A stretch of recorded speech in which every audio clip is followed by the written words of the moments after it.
Nghiêm trọng. Thánh ăn mì.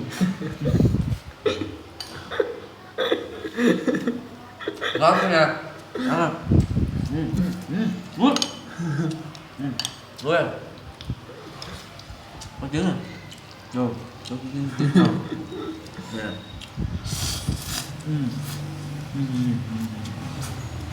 Cái gỏi mình ngon. Còn trái nữa ở dưới á. Giặt nốt đây. Cái trứng nữa.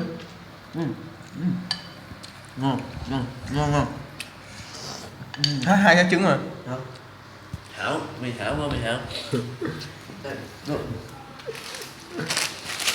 Mì kiếp nghèo ăn mì đúng đó, hết tiền ăn mì ngon lắm nha, cùng nhà nha, ăn mì nha, Ngon lắm.